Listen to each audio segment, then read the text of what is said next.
Om Shri Krishna Chaitanya Prabhu Nityananda Shri Advaita Gadadhara Srivasadi Gaur Bhakta Hare Krishna, Hare Krishna, Krishna Krishna, Hare Hare, Hare Rama, Hare Rama, Rama Rama, Hare Hare. Hare Krishna. હરે કૃષ્ણ માતાજી, ધન્યવાદ માતાજી. હરે કૃષ્ણ, જય શ્રી કૃષ્ણ સર્વેને. તો આજે આપણે શરૂ કરીએ શ્રીમદ ભગવદ ગીતાનો 9મો અધ્યાય, જેનું નામ છે રાજગુહ્ય યોગ અથવા તો પરમ ગુપ્ત જ્ઞાન. હવે આ અધ્યાય ચેટ બોક્સમાં હરે કૃષ્ણ સર્વેને. ઓકે, હવે આ અધ્યાય પણ જેમ ચોથો અધ્યાય, 7મો અધ્યાય જેમ ભગવાન શ્રી કૃષ્ણ દ્વારા શરૂ થાય છે, નહીં કે અર્જુનના પ્રશ્ન દ્વારા, એવી રીતે આ 9મો અધ્યાય પણ ભગવાન શ્રી કૃષ્ણ દ્વારા શરૂ થાય છે. તો ભગવાન શ્રી કૃષ્ણે કહ્યું, હે અર્જુન, કારણ કે તું મારાથી ક્યારેય ઈર્ષ્યા કરતો નથી. હવે આ ચીજ આપણને બહુ સરસ સમજવાની છે અહીંયા, કે ભગવાન શ્રી કૃષ્ણ કહે છે કે જ્યારે તું મારાથી ક્યારેય ઈર્ષ્યા કરતો નથી, એટલે કે ભગવાન શ્રી કૃષ્ણ સરસ મજાનો મિત્ર છે, ભક્ત છે, અને સાથે સાથે એનામાં શું ગુણ છે જે ભગવાન શ્રી કૃષ્ણ એપ્રિશિએટ કરે છે. તો કે શું કે ભાઈ, તું મારાથી ક્યારેય ઈર્ષ્યા કરતો નથી. હવે કોઈ બી માણસ આપણી સામે ઓપન અપ ક્યારે થાય, કે આજે જેમ કે અત્યારે ભગવાન શ્રી કૃષ્ણ 9મા અધ્યાયમાં સામેથી ઓપન અપ થઈને અર્જુનને આ ગુહ્યતમ જ્ઞાન દેવાનું જઈ રહ્યા છે. તો ત્યારે ભગવાન શ્રી કૃષ્ણ કહે છે કે તું મારાથી ઈર્ષ્યા કરતો નથી, તેથી હું તને પરમ ગુહ્ય જ્ઞાન તથા અનુભૂતિ જણાવું છું. હવે ડેફિનેટલી આ ચીજ છે કે કોઈ બી માણસ આપણી સામે ઓપન અપ ક્યારે થાય, જ્યારે આપણે એને મુક્તપણે સાંભળીએ અને હર્ષો ઉલ્લાસથી સાંભળીએ. એ જ્યારે કહેતો હોય ત્યારે આપણે એને શાંતિથી સાંભળીએ, એને બે કાન ખોલીને આપણે સાંભળીએ અને અંદરથી ખુશ થઈએ, અને સાથે સાથે આપણે એને એપ્રિશિએટ બી કરતા જઈએ કે હા, આમ થયું, એમ થયું, આવી રીતે તમે આમ કર્યું, આટલું સરસ આમ છે. એટલે કે એના બી આપણે વખાણ કરતા જઈએ, અને સાચા હૃદયથી આપણે વખાણ કરીએ, નહીં કે પછી આપણે શું ઈર્ષ્યા કરીએ. જેમ કે કોઈ માણસ આપણને કહેતો હોય તો વચ્ચે વચ્ચે આપણે એને અટકાવી દેવો, વચ્ચે વચ્ચે આપણે એને રોકી દેવો, કે પછી એનું શાંતિથી સાંભળવું નહીં, અથવા તો એ બોલતો હોય તો આપણા મનમાં કંઈક ને કંઈક બીજા વિચાર ચાલે કે હવે ખોટે ખોટા ડીંગ મારતો હશે, ફાંકી મારતો હશે, કાં પછી એને આમ કર્યું હશે, એમ કર્યું હશે, મારી પાસે અત્યારે આવીને આમ બોલે છે. મનમાં આપણે કંઈક બીજું જ વિચારતા હોઈએ. અરે ભાઈ, એ માણસ બોલે છે તો એને શાંતિથી સાંભળો, એની પાસેથી જ્ઞાન મેળવીએ.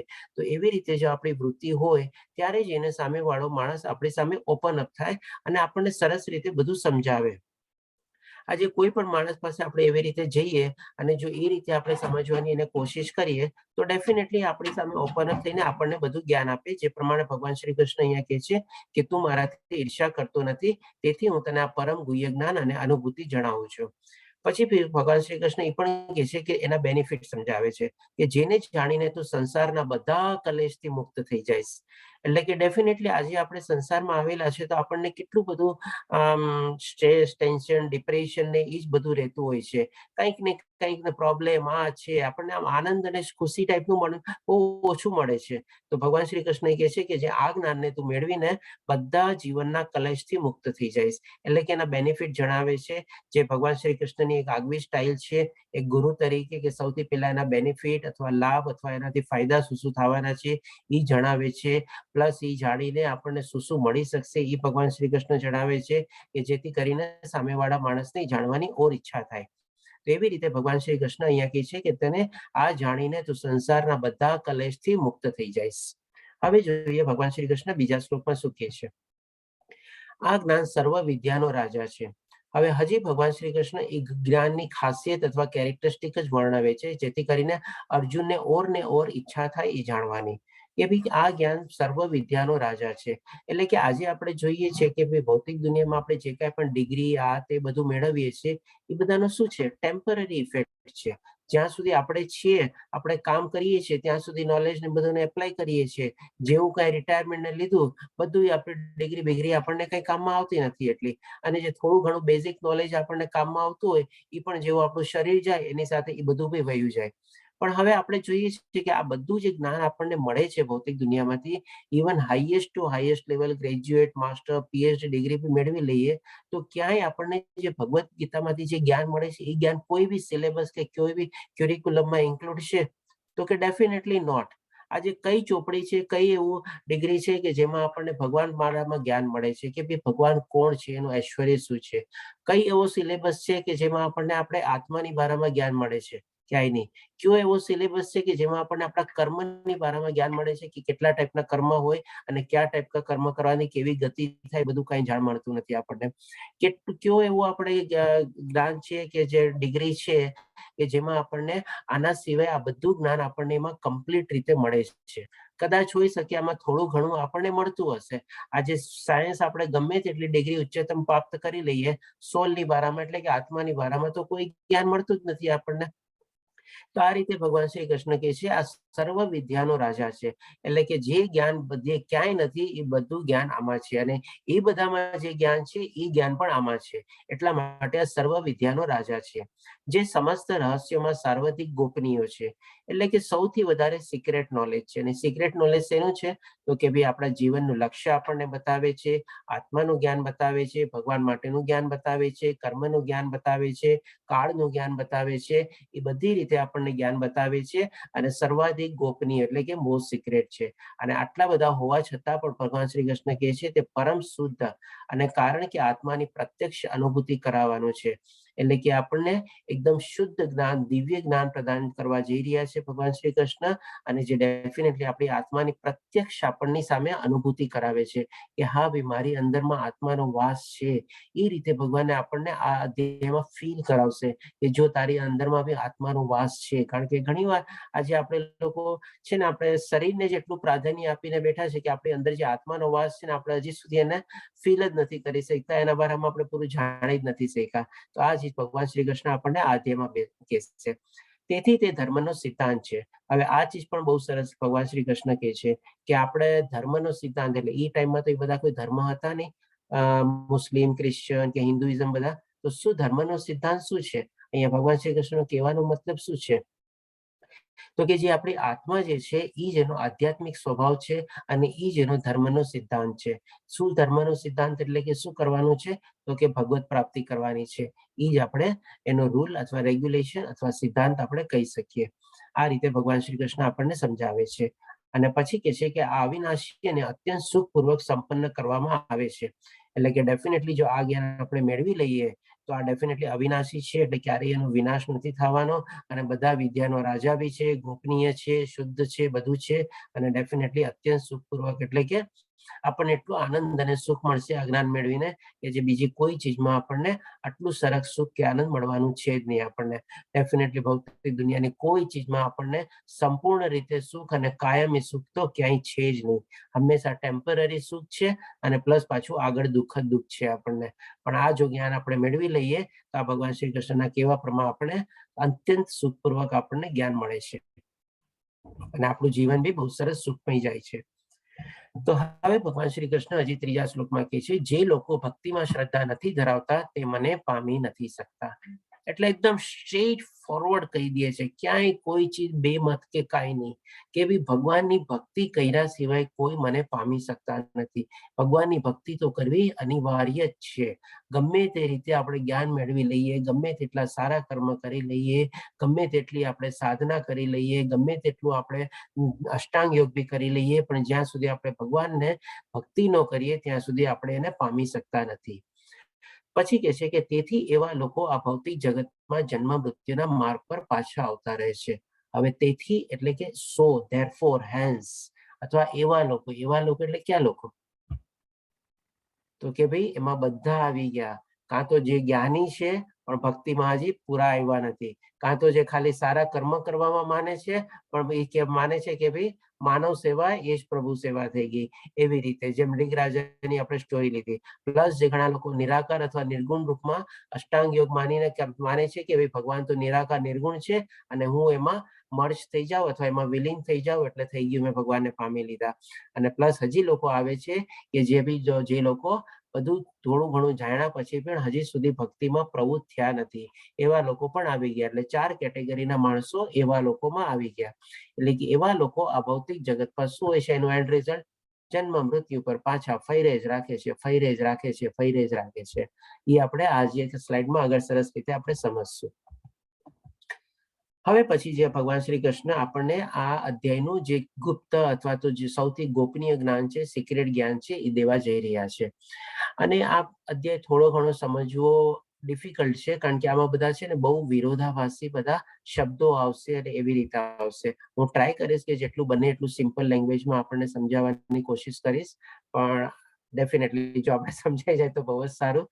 I will try my best. Okay, તો પર્ટિક્યુલરલી ચોથો, પાંચમો, છઠ્ઠો એ બધા શ્લોક થોડા વિરોધાભાસી શ્લોક છે. આપણે વિરોધાભાસી એટલે કે શું છે, ભગવાન આમ પણ કે છે, આમ પણ કે છે. હવે આપણે એને સમજવાની છે. જો સમજાઈ જાય ને તો આપણને બધું ચીજ સંપૂર્ણ રીતે સમજાય જાય, પણ જ્યાં સુધી ન સમજાય ને ત્યાં સુધી એમ લાગે ભગવાને કેમ આમ કીધું, ભગવાને કેમ આમ કીધું, ભગવાને આમ બી કીધું ને આમ બી કીધું, તો અમારે શું સમજવું. એટલે એવા બધા ભાવો આપણા મનમાં થાય. પણ જો ડેફિનેટલી થોડું ક્લિયરિટી એસ્ટાબ્લિશ થઈ જાય તો બહુ સરસ રીતે આપણને ક્લિયર થઈ જશે. I will try my best, સમજાવવાની કોશિશ કરું છું. એ ભગવાન મને શક્તિ આપે કે સરસ રીતે સમજાવી દઉં. તો ચોથા અધ્યાયમાં ચોથા શ્લોકમાં ભગવાન શ્રી કૃષ્ણ કહે છે, આ સંપૂર્ણ જગત મારા અવ્યક્ત રૂપ દ્વારા વ્યાપક છે.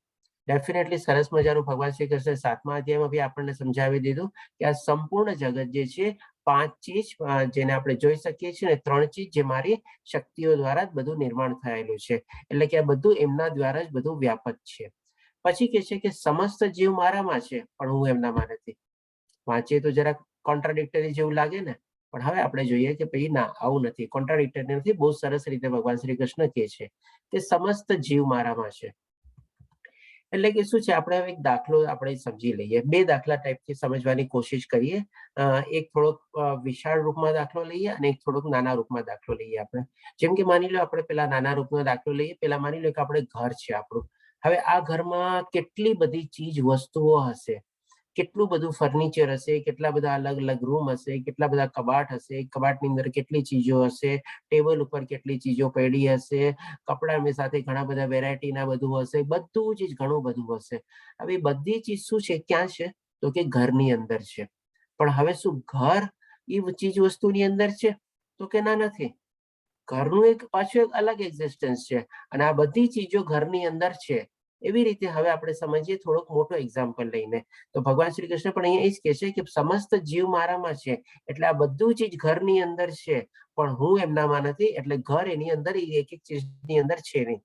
હવે થોડુંક લાર્જર સ્કેલમાં આપણે એક્ઝામ્પલ લઈએ. માની લો આપણી આખી આ જે સૃષ્ટિને જે છે, ભગવાન શ્રી કૃષ્ણે શું કીધું કે બધું મારા દ્વારા જ બધું વ્યાપક છે.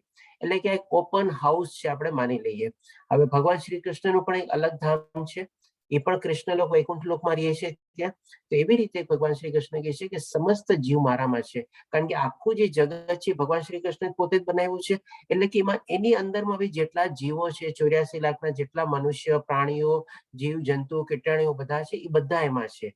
અને એ બધા શું છે, તો કે ભગવાન શ્રી કૃષ્ણ દ્વારા જ છે, એટલે કે એની અંદર સમાયેલા છે. પણ શું આ આખું ભૌતિક જગત ભગવાન શ્રી કૃષ્ણ જ્યાં કૃષ્ણ લોક વૈકુંઠ લોકમાં રહે છે ત્યાં એની અંદર આવેલું છે? તો ડેફિનેટલી નોટ. એની અંદર તો નથી આવેલું ને. એનું એક પાછું અલગ એક્ઝિસ્ટન્સ છે. એ રીતે ભગવાન શ્રી કૃષ્ણ કહે છે કે સમસ્ત જીવ મારામાં છે, કારણ કે આ બધું મારા થકી જ છે. હું જેનો ધારણ કરતા છું, હું જેનો પોષણ કરતા છું, અને મારા થકી જ બધું ઉદ્ભવેલું છે. એટલે કે બધું મારામાં જ છે, પણ હું એમનામાં નથી. એટલે કે ભગવાન શ્રી કૃષ્ણ તો આરામથી ત્યાં બેઠા છે કૃષ્ણ લોક વૈકુંઠ લોકમાં, અને આ બધું આપણને આપીને ત્યાગીને આપણને આપણા ભરોસે છોડી દીધું છે. એટલે કે ઈ આપણામાં નથી, એમ માટે કહે છે કે હું એમનામાં નથી. તો આ 2 રીતે જો સમજીએ તો I think it is clear થઈ જાય આપણને. પછી હવે 5મા શ્લોકમાં ભગવાન શ્રી કૃષ્ણ કહે છે, તથાપિ મારાથી દ્વારા ઉત્પન્ન બધી વસ્તુઓ મારામાં સ્થિત રહેલી છે. હવે પાછું ભગવાન એમ બી કહે છે કે હું એમનામાં નથી, છતાં પાછું એમ કહે છે કે બધી ચીજ વસ્તુ મારામાં સ્થિત રહેલી છે. જરા મારા યોગ ઐશ્વર્યને તો જુઓ, જો કે હું સર્વ જીવોનો પાલન કરતા છું અને સર્વ વ્યાપક છું, છતાં હું આ વિરાટ અભિવ્યક્તિનો અંશ નથી, કારણ કે હું સૃષ્ટિનું કારણ સ્વરૂપ છું. હવે આ ચીજને સમજવા માટે બી આપણે એક એક્ઝામ્પલ લઈ લઈએ. જેમ કે અહીંયા ભગવાન શ્રી કૃષ્ણ શું કહે છે, બધાને મ્યુટ કરી દઉં છું, થોડોક અવાજ આવે છે.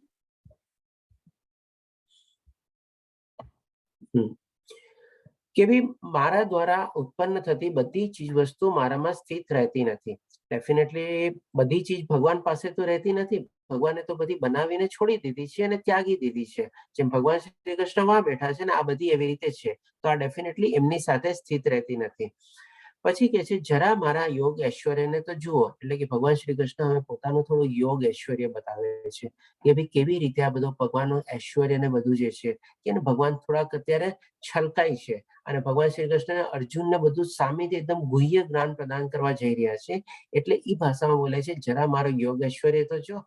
ઘણા લોકો માણસો થોડાક એવી રીતે એક્સાઇટ થઈને બોલે ને એ રીતે યોગ ઐશ્વર્ય તો જુઓ. જો કે હું સર્વ જીવોનો પાલન કરતા છું.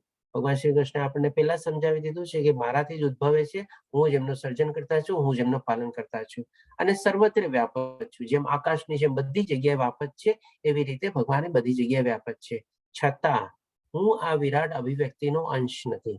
એટલે કે ભગવાન શ્રી કૃષ્ણ ત્યાં બેઠા છે પણ આજે આપણે જે ભૌતિક દુનિયા જે બધી જોઈએ છીએ એનો એ અંશ નથી. કારણ કે હું સૃષ્ટિનું કારણ સ્વરૂપ છું. કારણ કે ભગવાન શ્રી કૃષ્ણ આ બધી સૃષ્ટિ સર્જીને ત્યાગી દીધી છે, છોડી દીધી છે, આપણા ભરોસે કરી દીધી છે.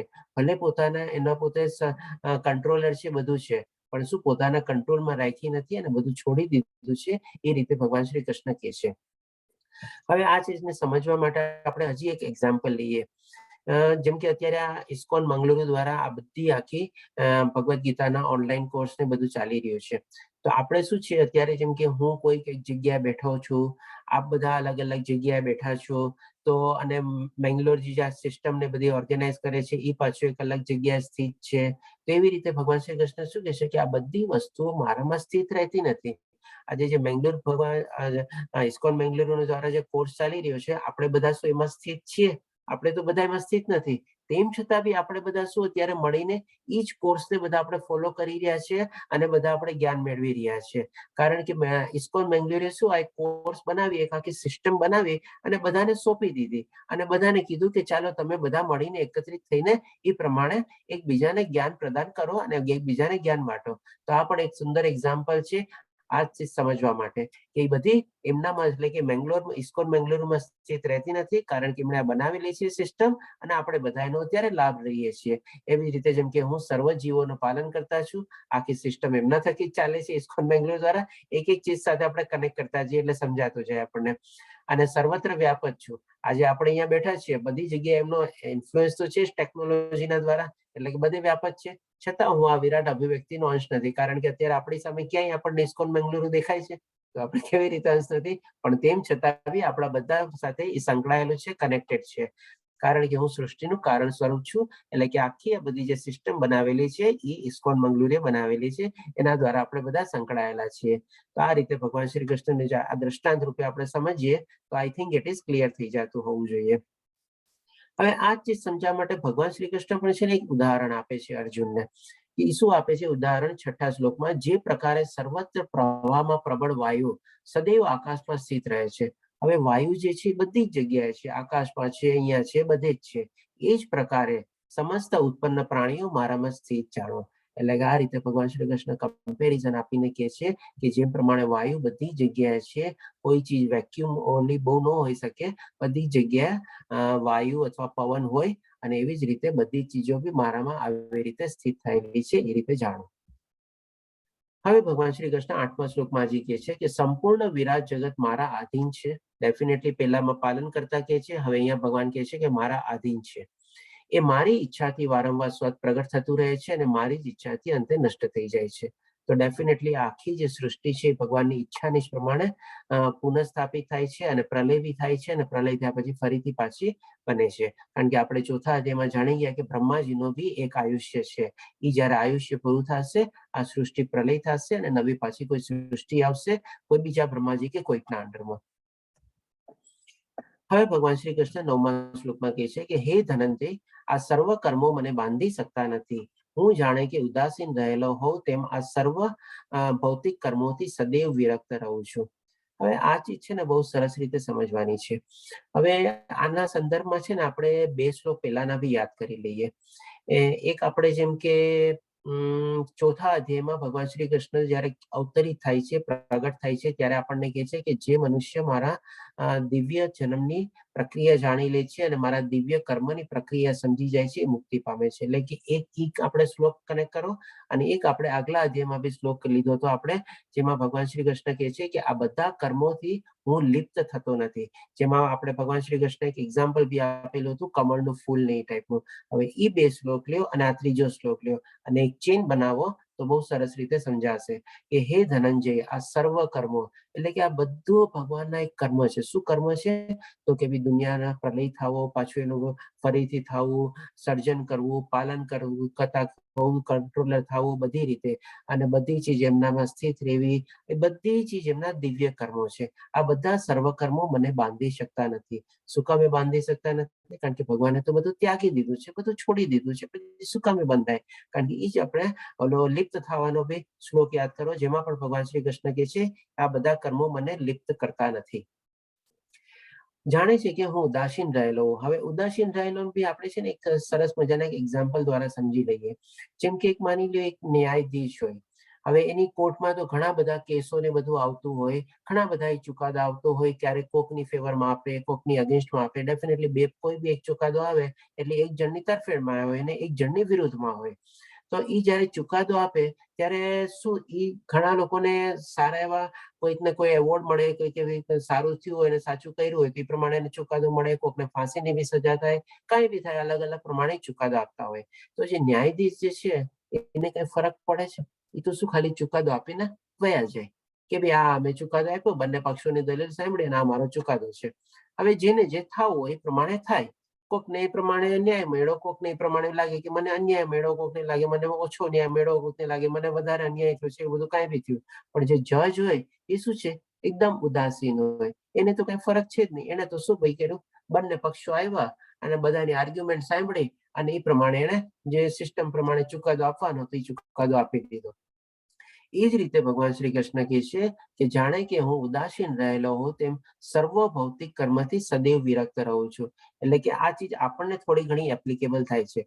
આપણે અહીંયા દુનિયામાં આવી ગયા, આપણે જે કાંઈ પણ કર્મો ને બધું કરીએ અને પછી આપણે ફાઇનલી ઉપર ગયા અને પછી ભગવાને આપણો ચુકાદો આપી દીધો કે ભાઈ હાલે તારા કર્મ આ છે, તારી આ ગતિ, તું પાછો નીચે જા કે અહીંયા જા કે સ્વર્ગલોકમાં જા કે એવી રીતે. આ રીતે બધા પણ ભગવાન શ્રી કૃષ્ણની કર્મો કોઈ દી લીપતા નથી, કારણ કે એને જજની જેમ ખાલી ડિસિઝન આપી દીધું અને જે પોતે ઉદાસીન રહેલા છે. ઉદાસીન નો મતલબ એ રીતે કે ભાઈ ન્યુટ્રલ પોઝિશનમાં, એને કઈ સારાથી બી ફરક નથી પડતો, કઈ ખરાબથી બી ફરક નથી પડતો. જે પ્રમાણે આપણે આપણા કર્મો કરીએ છીએ એ પ્રમાણે આપણી ગતિ ભોગવીએ છીએ. અને જે ભગવાન શ્રી કૃષ્ણના જે બધા કર્મો છે એ બધા દિવ્ય કર્મો છે અને એનાથી હંમેશા વિરક્ત રહીએ છીએ. આ રીતે ભગવાન શ્રી કૃષ્ણ આપણને 9 શ્લોક સુધી બહુ સરસ મજાનું જ્ઞાન આપે છે. આ થોડા ઘણા ડિફિકલ્ટ હતા શ્લોકો સમજવા. હવે આના પછીનો જે પાર્ટ છે એ થોડો કમ્પેરેટિવલી ઈઝી પાર્ટ છે અને એ આપણે સરસ રીતે સમજાવીએ એવું જશે. હવે ભગવાન શ્રી કૃષ્ણ 10મા શ્લોકમાં કહે છે, હે કુંતી પુત્ર, આ ભૌતિક પ્રકૃતિ મારી શક્તિઓમાંની એક છે. ડેફિનેટલી ભગવાનની 3 શક્તિ આપણે જોઈ ગયા હતા આગળ સરસ રીતે કે કેવી રીતે ભગવાનની 3 શક્તિ છે, ઇન્ટરનલ પોટેન્સી, માર્જિનલ પોટેન્સી અને મધ્યસ્થ પોટેન્સી, એટલે કે મધ્યસ્થ શક્તિ. તો એ પ્રમાણે આપણે સમજીએ હવે કે ભગવાન શ્રી કૃષ્ણ આપણને શું કહે છે.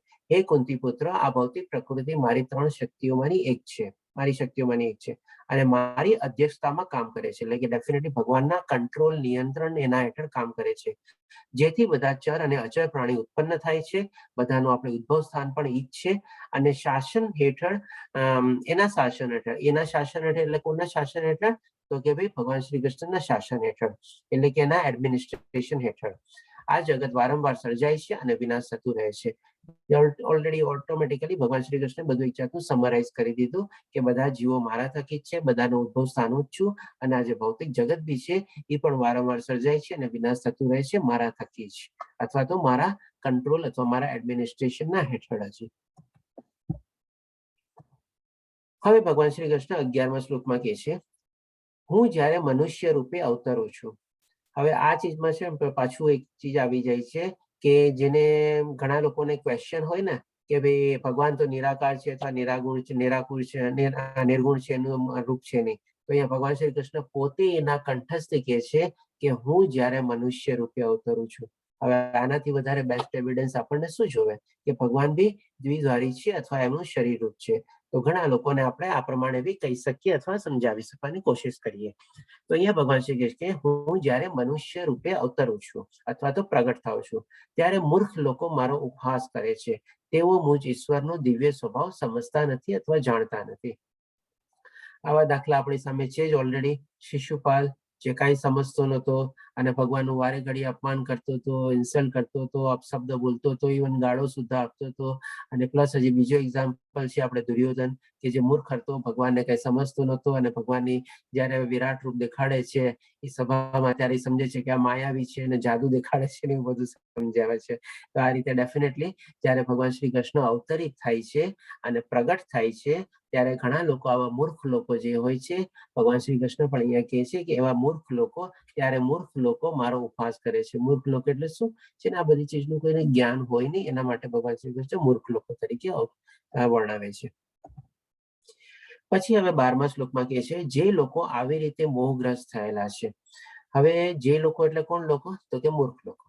પછી આવી રીતે એટલે કેવી રીતે થયેલા છે? તો કે મોહગ્રસ્ત થયેલા છે. એટલે કે મોહ શેનો છે? તો કે ભાઈ ભૌતિક દુનિયાનો મોહ છે. એટલે કે એ મોહ એટલે કે વસ્તુ, માણસ અને જગ્યા, એ 3 ચીજો દ્વારા જે મોહગ્રસ્ત થયેલા છે. તેઓ આસુરી અને નાસ્તિક વિચારો પ્રત્યે આકર્ષાય છે. એટલે ભગવાન શ્રી કૃષ્ણ છે ને ડાયરેક્શન આપે છે આપણને લાઈફનું, કે જે માણસો માની લો ભક્તિપૂર્વક ની બધા હોય એ લોકો કેવી લાઈફ જીવે છે, અને જે માણસો આ ભૌતિક દુનિયા તરફ જે મોહગ્રસ્ત છે એ લોકો કેવી તરફ લાઈફ તરફ જાય છે. અહીંયા ક્લિયરલી કહે છે ભગવાન શ્રી કૃષ્ણ કહે છે કે તેઓ આસુરી અને નાસ્તિક વિચારો તરફ જાય છે. એટલે કે શું, આ તો આપણને એકદમ ક્લેરિટી મળી ગઈ કે જો માની લો આપણે બધું જ્ઞાન મેળવેલું હોય અને ભક્તિ માર્ગ ઉપર સરસ રીતે ચાલતા હોય તો પણ આપણે સરસ રીતે આપણો રસ્તો શોધી લીધો કહેવાય, આપણે માર્ગ મળી ગયો કહેવાય.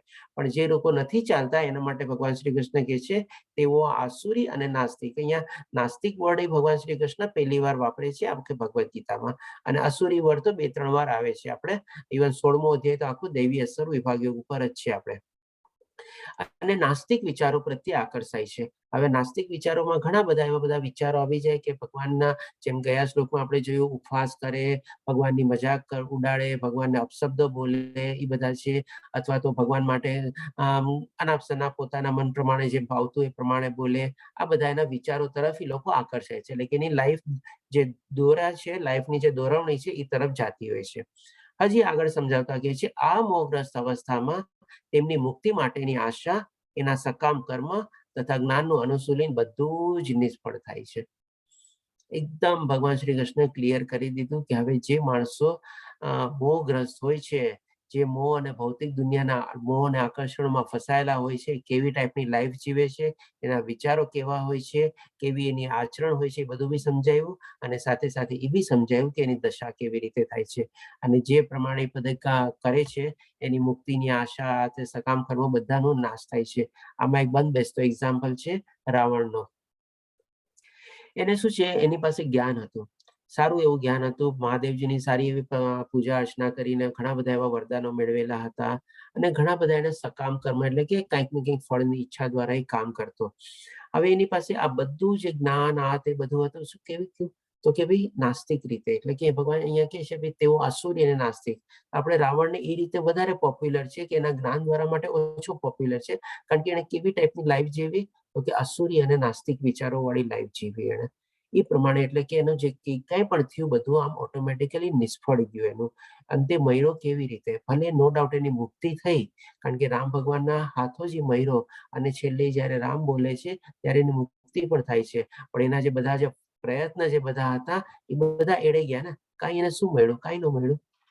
તો હવે પછી ભગવાન શ્રી કૃષ્ણ 13મા શ્લોકમાં કહે છે હે પાર્થ, મોહગ્રસ્ત. હવે એક બાજુ આપણને સરસ રીતે ભગવાન શ્રી કૃષ્ણ વર્ણવી દીધી કે જે મોહગ્રસ્ત વાળાની આશા કેવી હોય છે, અને હવે આ સિક્કાની બીજી બાજુ આવે છે કે જે મોહગ્રસ્ત નથી એવા લોકોની, કે જે મોહગ્રસ્ત નહીં થયેલા મહાપુરુષો, એટલે કે એનું સંપૂર્ણ ભૌતિક દુનિયાનો આકર્ષણ, મોહ, આ તે બધું સમૂળ ગુણ એકદમ ત્યાગ પામી લીધો છે, બધા ઉપર એને કંટ્રોલ મેળવી લીધો છે. એવા મહાપુરુષો દૈવી પ્રકૃતિના રક્ષણ હેઠળ હોય છે. હવે અહીંયા ભગવાન શ્રી કૃષ્ણ એક સરસ મજાનું વર્ડ બી વાપરે છે. ઓલામાં શું વર્ડ વાપરો આપણે તો કે અસુરી અને નાસ્તિક. અહીંયા આપણને શું સરસ રીતે સમજાવે છે કે એવી દૈવી પ્રકૃતિના રક્ષણ હેઠળ આવી જાય છે, એટલે કે એને પ્રોટેક્શન મળી જાય છે. ભગવાન શ્રી કૃષ્ણ જ એનું રક્ષણ કરવા આવીને ઉભા રહી જાય છે. અને હજી એક આપણે 22મા શ્લોકમાં એ પોતે જોશું ભગવાન શ્રી કૃષ્ણ કહે છે હું કેવી રીતે રક્ષણ બી કરું છું. એટલે કે રીતે રક્ષણમાં હેઠળ આવી જાય છે. તેઓ સંપૂર્ણપણે ભક્તિમાં સેવામાં મગ્ન રહે છે, કારણ કે તેઓ મને જ આદિ તથા અવિનાશી અને પૂર્ણ પુરુષોત્તમ તરીકે માને છે. તો આ રીતે ભગવાન શ્રી કૃષ્ણ જે ભક્તિ માર્ગમાં હોય છે અને સરસ રીતે મગ્ન હોય છે, એની કેવી રીતે વિચારશૈલી હોય છે, કેવી રીતે એનું આચરણ હોય છે અને કેવી રીતે લોકો ચાલતા હોય છે એ પણ બતાવે છે. જેમ ઓલા 2 શ્લોકમાં આપણને એ રીતે બતાવ્યું કે અસુરી અથવા નાસ્તિક લોકો કેવું કરે છે, અને અહીંયા આપણને બતાવે છે જે ભક્તિ માર્ગ ઉપર ચાલતા હોય છે એ લોકોનું કેવું આચરણની હોય છે ને કેવી વિચારશૈલી હોય છે કે જે મને જ હંમેશા આદિ અવિનાશી અને પુરુષોત્તમ તરીકે માને છે. આવી રીતે લોકોની મનસ્થિતિ હોય છે અને એવી રીતે લોકો આચરણ કરે છે, હંમેશા ભક્ત સેવામાં મગ્ન રહેતા હોય છે. અહીંયા માધવેન્દ્ર ચેટાનો ફોટો છે અને આવા જ એક આપણે સ્ટોરી લીધેલી હતી. તમને ખ્યાલ હોય તો આપણે વેશ્યાની સ્ટોરી હતી. શું નામ હતું એનું ભૂલી ગયો છે, મને મોઢામાં નથી આવતું. કોઈને યાદ છે આપણે કોની સ્ટોરી લીધી હતી? આપણે આગલા અધ્યાયમાં હરિદાસ ઠાકોરની. હા, યાદ આવ્યું. હરિદાસ ઠાકોરની આપણે સ્ટોરી લીધી હતી, જે ઓલી વૈશ્યાની નેની હતી કે જે 192 માળા કરતા હતા. આ બધું હંમેશા કન્ટિન્યુઅસલી ભક્તિમાં જ મગ્ન રહેતા હોય. હવે પછી 14મા શ્લોકમાં ભગવાન શ્રી કૃષ્ણ કહે છે હંમેશા મારા મહિમાનો જાપ કરતા, દ્રઢ સંકલ્પપૂર્વક પ્રયાસ કરતા, મને નમસ્કાર કરતા, ભક્તિ ભાવે મને ભજે છે. તો અહીંયા એક આપણે શ્રીલા પ્રભુપાદજીનો ફોટો છે, જે હંમેશા આપણે કૃષ્ણ કોન્શિયસનેસ મુવમેન્ટ ફેલાવવામાં જેમણે પોતાનું સારું એવું જીવન આપી દીધું. આપણે જોઈ ગયા હતા આગળ કે આપણે એની લાઈફ હિસ્ટ્રી જ્યારે ડિસ્ક્રાઇબ કરી, 33 વર્ષ જેવું એણે ભારતમાં પ્રયાસ કર્યા, પછી છેલ્લા 12 વર્ષ એમને વિદેશોમાં પ્રયાસ કર્યા, અને આજે ઇસ્કોનના કેટલી જગ્યાએ આપણે મંદિરે જોઈએ છે.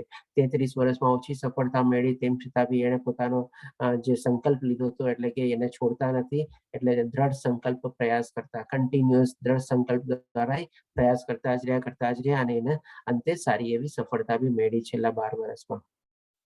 અને કન્ટિન્યુઅસ મને નમસ્કાર કરતા, એટલે કે ભગવાનને આપણે નાની નાની વાતોમાં થેન્ક્સ આપણે કેવું જોઈએ, આપણો ગ્રેટિટ્યુડ ભગવાનને આપણે દર્શાવવો જોઈએ કે ભગવાન તમારા થકી જ આ થયું, આ છે એમ છે. એટલે કે દરેક નાની નાની ચીજમાં આપણે ભગવાનને જો થેન્ક્સ કહીએ, દિવસમાં 25-30 વાર થેન્ક્સ કહી દઈએ તો બી સરસ મજાનું આપણે ભગવાનની ભક્તિ બી કરીએ પણ ગણાય. હવે ભગવાન શ્રી કૃષ્ણ 17મા શ્લોકમાં કહે છે હું આ બ્રહ્માંડનો પિતા. એટલે કે ડેફિનેટલી જે બીજ દાતા જે છે એ ભગવાન શ્રી કૃષ્ણ પોતે જ છે. પછી કે છે કે માતા. માતા એટલે કે શું કે આપણા બધાના પાલન કરતા છે, પોષણ કરતા છે. એટલે કે જે માતા પોતાના બાળકનું પાલન પોષણ કરે છે અને એને હૃદયપૂર્વક સરસ રીતે મજાનો વાલ કરે છે અને એનું હિતેચ્છ હોય છે, એવી જ રીતે ભગવાન શ્રી કૃષ્ણ પણ આપણને 5મા અધ્યાયના 29મા શ્લોકમાં કીધું હતું, હું બધાનો હિતેચ્છુ છું. અને આગળ પણ આપણે શ્લોકમાં જોઈ ગયા કે હું બધાનું પાલન કરતા છું અને બધાનો સરસ મજાનું આપણને ધારણ કરતા છું. એટલે કે માતા જેવો બી રોલ નિભાવે છે. અને આશ્રયદાતા. આશ્રયદાતા એટલે કે ડેફિનેટલી જ્યારે બી આપણને કોઈ બી તકલીફ આવે છે, આપણે તરત ભગવાનને આશ્રય જઈએ છીએ અને શરણાગતિ લઈએ છીએ અને પોતાની પ્રાર્થના કરીએ છીએ, સ્તુતિ કરીએ છીએ, ત્યારે પણ ભગવાન શ્રી કૃષ્ણ આપણને સરસ મજાનો પ્રેમથી આપણને આશરો આપે છે. અને પિતામહ છો એટલે કે પિતાના એટલે કે ફોરફાધર તરીકે, કારણ કે આપણે બધું જ ચાલ્યા આવે છે, બધા જીવો એમના થકી ચાલ્યા આવે છે. પછી કે છે હું જ્ઞાનનો વિષય, એટલે કે જે જ્ઞાન આપણે મેળવીએ છીએ એમાં શું છે તો કે ભગવાનનું જ્ઞાન છે. એટલે કે એ જ્ઞાનનો વિષય પણ ભગવાન શ્રી કૃષ્ણ પોતે જ છે. વિશુદ્ધ કરતા તથા ઓમકાર છું. આગળ આપણે જોઈ ગયા કે બધા વેદોમાં ઓમકાર હું છું. હું ઋગ્વેદ, સામવેદ અને યજુર્વેદ ભણું છું. બધા વેદો પણ ભગવાન શ્રી કૃષ્ણ જ રચેલા છે અને એ જ એમના સંકલન કરતા છે. પછી હવે ભગવાન શ્રી કૃષ્ણ 18મા શ્લોકમાં કહે છે હું જ પરમ લક્ષ્ય. હવે અહીંયા છે ને આપણને બહુ સરસ રીતે સમજવાનું છે કે ભાઈ આપણા જીવનનું લક્ષ્ય શું. તો અહીંયા ભગવાન શ્રી કૃષ્ણ આપણને એકદમ સરસ રીતે સમજાવે છે કે હું જ પરમ લક્ષ્ય, એટલે કે મારી પ્રાપ્તિ જ એ બધા જીવોનું લક્ષ્ય છે. કારણ કે જે કાંઈ પણ જીવ છે, હવે જો એને જ્ઞાન મળી ગયું હોય તો એનું લક્ષ્ય શું એના જીવનનું, તો કે ભગવાનની પ્રાપ્તિ. એટલે કે એ પ્રમાણે ભગવાન શ્રી કૃષ્ણ કહે છે કે હું જ પરમ લક્ષ્ય છું. પછી પાલન કરતા, ડેફિનેટલી આપણે જે માતાના માટે સરસ રીતે જાણી ગયા કે આપણા પાલન કરતા, ધારણ કરતા ઈ જ છે. સ્વામી બી ઈ જ છે, સાક્ષી બી ઈ જ છે. હવે સાક્ષીના વર્ડને બી આપણે સરસ રીતે સમજી લઈએ કે ભાઈ સાક્ષી કેવી રીતે.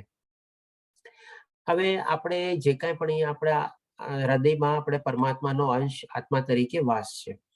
હવે આપણે જે કાંઈ પણ ભૌતિક દુનિયાના સંસર્ગમાં આવ્યા, એના કોન્ટેક્ટમાં આવ્યા અને આપણે જે બધા આપણા એના ત્રિગુણી માયાના હેઠળ પ્રભાવિત થઈને, એના હેઠળ આપણે નિયંત્રિત થઈને જે કાંઈ પણ કર્મ કરીએ છીએ, એ આપણા બધા કર્મથી આપણે બંધાઈએ છીએ.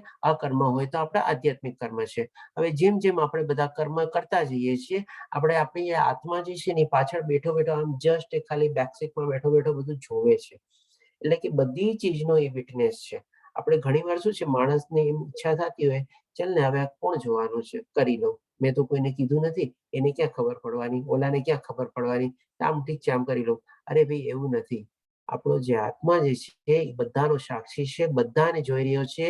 પોતે સેકન્ડે સેકન્ડે શું શું કરે છે, એમાં શું શું વિચારે છે, એ પણ એ જોઈ રહ્યો છે, સાંભળી રહ્યો છે, મહેસૂસ કરી રહ્યો છે. એટલે કે એ રીતે ભગવાન શ્રી કૃષ્ણ કહે છે કે બધાનો સાક્ષી હું છું. ઘણા લોકોને કહે છે કોઈક જગ્યાએથી કોઈ ચીજ ઉપાડી લેવાની કે એમ આદત હોય, કે આજુબાજુ કોઈ હોય નહીં કે કાંઈ હોય તો ચાલો ઉપાડી લીધી, ખિસ્સામાં રાખી દીધી. તરત એના મનમાં આવે કોણ જોવાનું છે, કોને ખબર પડવાની છે. આજકાલ નો ડાઉટ થોડા ઘણા બધી જગ્યાએ સર્વેલન્સ કેમેરા ને બધા આવી ગયા છે, તેમ છતાં બી ઘણા માણસોની આવી વૃત્તિ હોય છે. પણ ડેફિનેટલી એના અગેન્સ્ટમાં બી આપણે કહી શકીએ કે બી ભગવાન શ્રી કૃષ્ણ બધું જોઈ રહ્યો છે અને બધાનો સાક્ષી છે. એટલે આ રીતે ભગવાન શ્રી કૃષ્ણ આ શ્લોકમાં આપણને સમજાવે છે કે હું જ સાક્ષી છું. એટલે કે બધી ચીજો જોઈ રહ્યો છું. ધામ એટલે કે ડેફિનેટલી ભગવાન શ્રી કૃષ્ણને પોતાનું ધામ છે અને આપણું પણ જે સાચું ધામ આપણું ઈ જ છે. આ ધામ આપણે ખોટે ખોટું આપણે અહીંયા બેઠા બેઠા કહીએ છીએ, મેં આ ઘર બનાવી લીધું, આ બંગલો મારો થઈ ગયો, મારી ઓનરશિપ થઈ ગયું, મારી ઓનરશિપની ઓફિસ થઈ ગઈ, આ છે એ બધું થઈ ગયું. શું ભાઈ તમે લઈને જવાના? શેની ઓનરશિપ? તમારી શેની ઓનરશિપ? આ જમીન કોની છે ભાઈ? ભગવાન શ્રી કૃષ્ણની જ છે. તમે એના ઉપર જે માટી આર્ટ એ બધું કર્યું એ પણ કોનું છે? એ પણ તો ભગવાન શ્રી કૃષ્ણ દ્વારા જ બધું આવેલું છે. તમારી શેની ઓનરશિપ? શેનું તમારું સ્વામિત્વ? શેના ઉપર તમે કંટ્રોલ મેળવવા માંગો છો? તમારો કોઈ ચીજનો કોઈ અધિકાર છે જ નહીં. ભગવાન શ્રી કૃષ્ણે જેમ કીધું 5મા અધ્યાયમાં 29 શ્લોકમાં, બધાનો ભોગતા હું જ છું.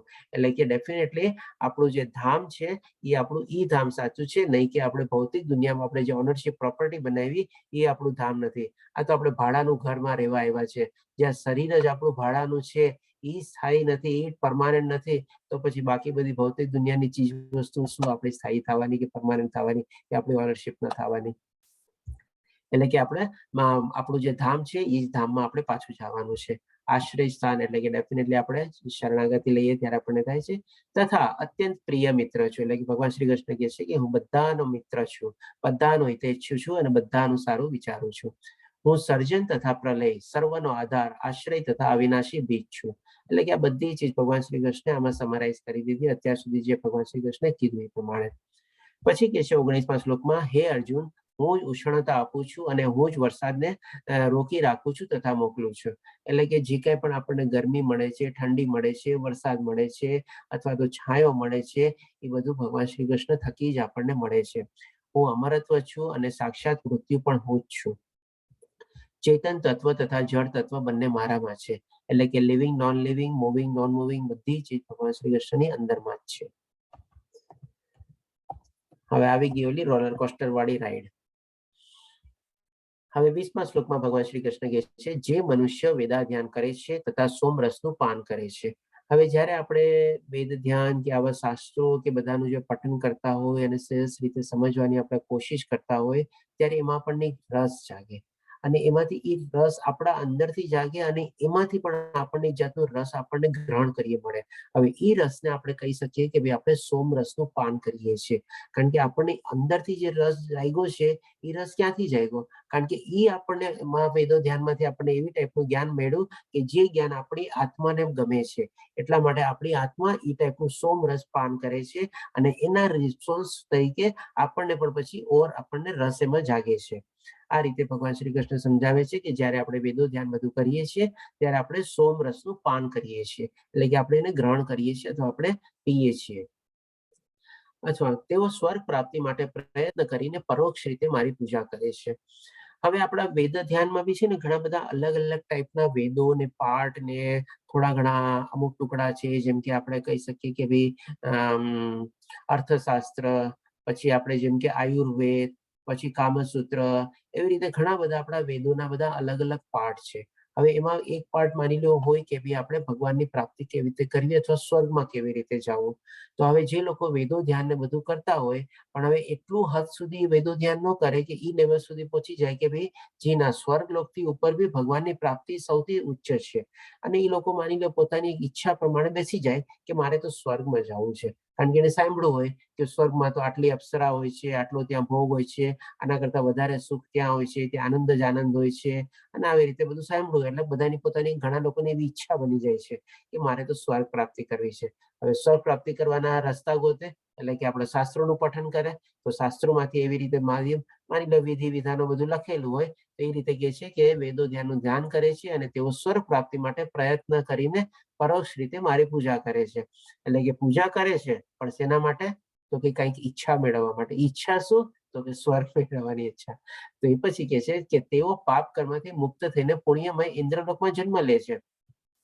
હવે એના પાપ કર્મો બી ખતમ થઈ જાય છે, બરોબર છે, અને પુણ્ય લોકમાં બી જન્મ લે છે, અથવા ઇન્દ્રલોકમાં જન્મ લે છે, અથવા સ્વર્ગલોકમાં કે એનાથી બી ઉચ્ચતર લોકમાં. આપણે માની લો 7 લોક છે ઉપરની સાઈડમાં, એમાંથી અલગ અલગ લોકમાં કોઈ બી લોકમાં જઈ શકે છે, પણ ઉપરનો સૌથી ઉપર છે વૈકુંઠ લોક અથવા કૃષ્ણ લોક, એમાં નથી જતો. એની નીચેના જે છે બધામાં કંઈક ને કંઈક ઇન્દ્રલોક કે સ્વર્ગલોકમાં જાય છે, પણ જ્યાં તેઓ દેવોનો જેવો આનંદ ભોગવે છે, એટલે કે એઝ ગુડ એઝ ઇઝ દેવી દેવતાઓ જેવો આનંદ ભોગવી શકે છે, કે જ્યાં બાકી બધા દેવી દેવતાઓની સાથે ઉઠ બેઠ કરે, બધું કરે. આપણને જેમ કે ઘણી વાર હોય ને કોઈ પ્રાઇમ મિનિસ્ટરની સાથે રહેવા મળે તો આપણને કેવું સરસ લાગે, એવી રીતે જે લોકો સ્વર્ગની પ્રાપ્તિ માટે કરતા હોય એ લોકોને બધાને ત્યાં જાય છે અને દેવી દેવતાઓની સાથે ઉઠ બેઠ કરે છે, સુવે કરે છે, ખાય પીએ છે, બધું કરે છે, બધો આનંદ મેળવે છે.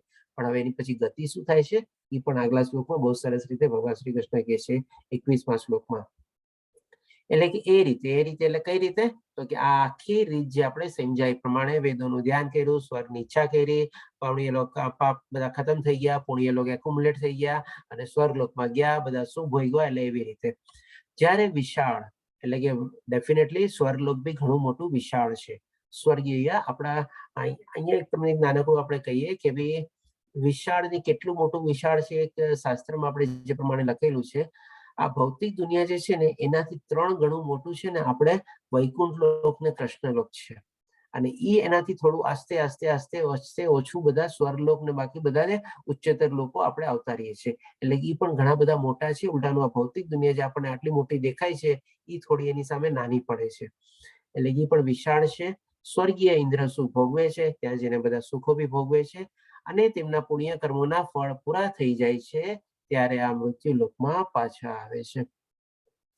હવે જેમ આપણે માની લો આપણે ફરવા માટે વિઝાની એપ્લાય કર્યા, હવે માની લો સિંગાપુરના વિઝા માટે એપ્લાય કર્યા અને સિંગાપુરના વિઝા આવી ગયા, 3 મહિનાના વિઝા મળી ગયા અને આપણે ટિકિટ કપાવીને સિંગાપુર ગયા.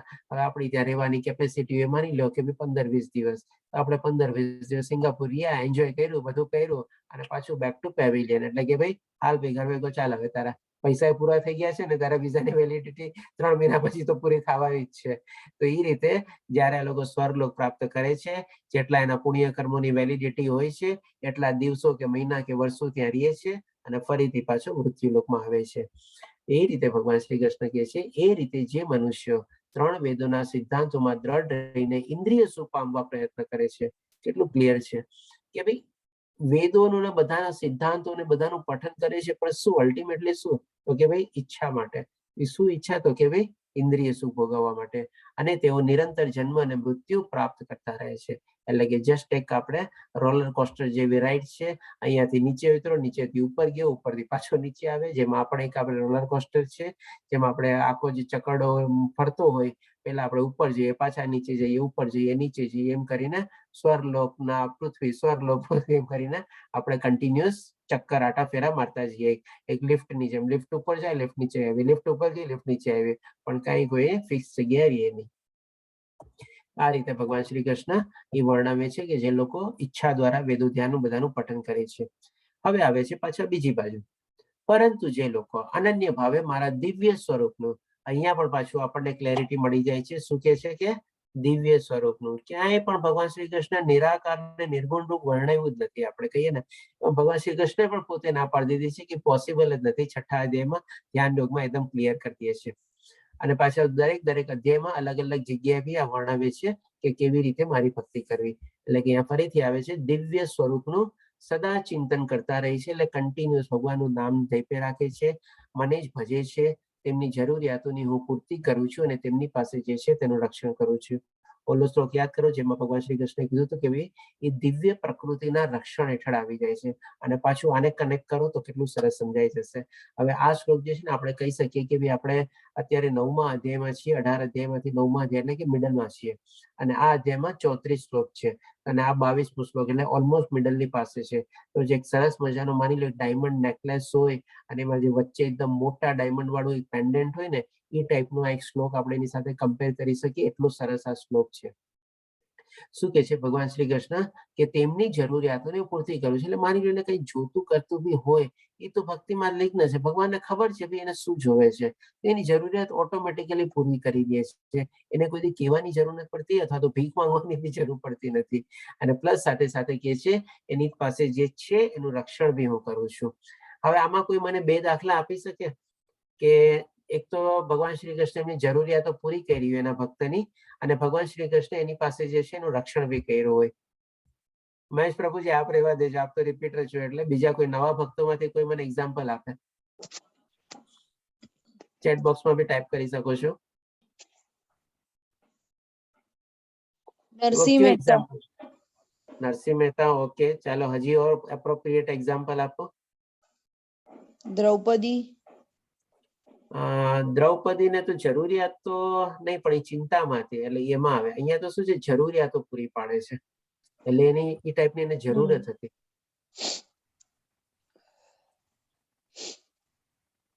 અને રક્ષણ બી કરે છે એની પાસે જે છે એનું.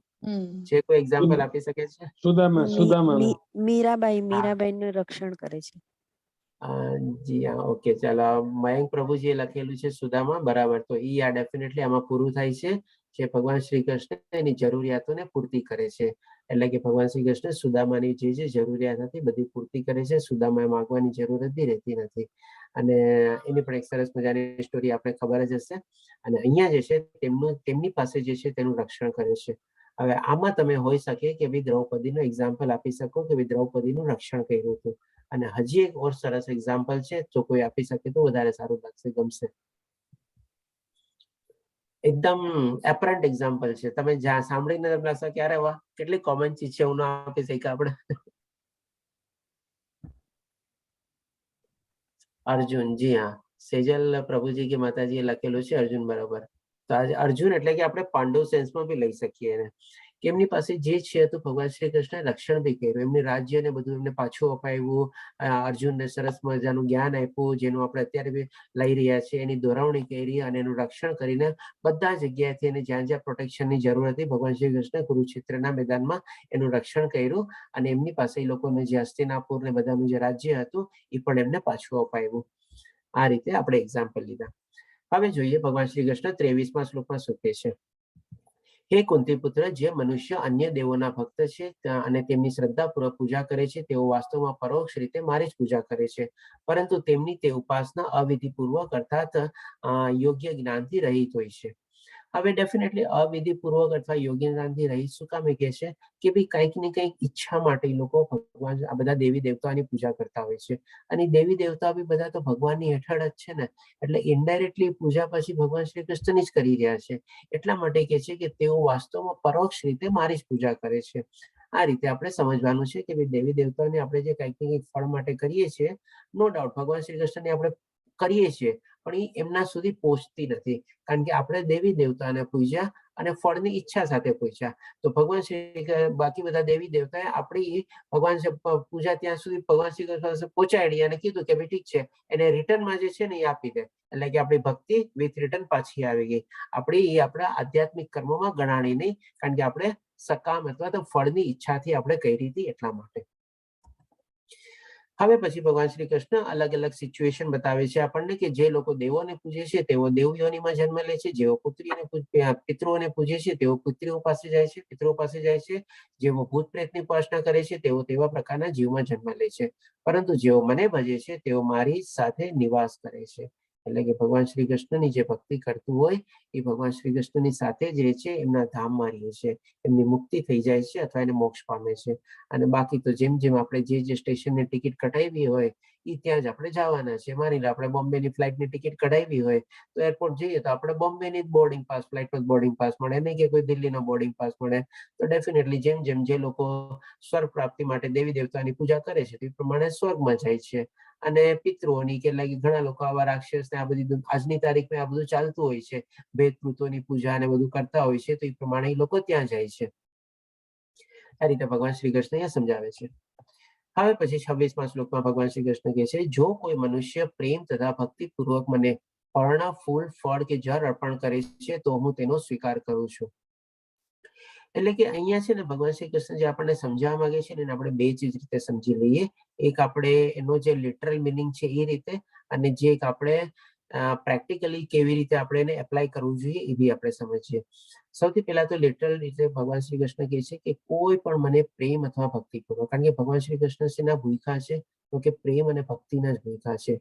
એને કોઈ ચીજની કોઈ કમી નથી, અથવા તો એને કઈ ચીજ જોતી બી તો એના માટે કોઈ મેળવવી મુશ્કેલ બી છે નહીં, પણ એ ડેફિનેટલી એના ભક્તના પ્રેમ, શ્રદ્ધા અને એનો ભાવ એના માટે ભૂખ્યા છે, એની લાગણીના ભૂખ્યા છે.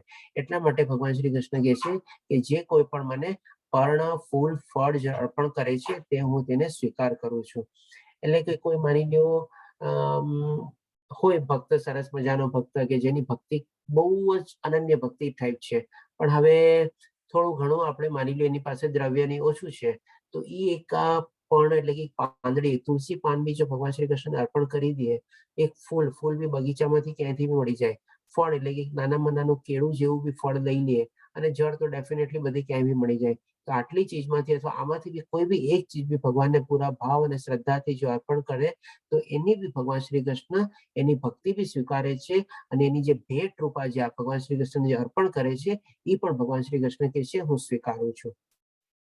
હવે આને થોડુંક આપણે બીજી સેન્સમાં બી આપણે જોઈએ કે ભાઈ આમાં એક એક ચીજ જે છે શેને રિપ્રેઝેન્ટ કરે છે.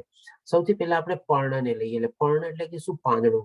પાંદડું એટલે કે શું? આપણે જેમ કે આપણે મને તુલસીનું પાંદડું લઈએ કે કોઈ બી એવું ટાઈપનું પાંદડું લઈએ, તો એ પાંદડું એટલે બધું પ્રકૃતિમાંથી આવેલું છે. એમાં ઝાડ લાગ્યું કે તુલસીનું ઓલું છોડ લાગ્યો જેમાંથી આપણે પાંદડું લીધું, તે આખી પ્રકૃતિને રિપ્રેઝેન્ટ કરે છે. તો આપણે પણ શું છે, આપણે આપણી પ્રકૃતિ પ્રત્યે આપણે એને પ્રેમ કરવો જોઈએ, આપણે એની જાળવણી કરવી જોઈએ, અને આપણે એના પ્રત્યે સારો આપણો ભાવ હોવો જોઈએ. એ પ્રમાણે આપણે અથવા તો એનું પણ આપણે રક્ષણ કરવું આપણે જોઈએ.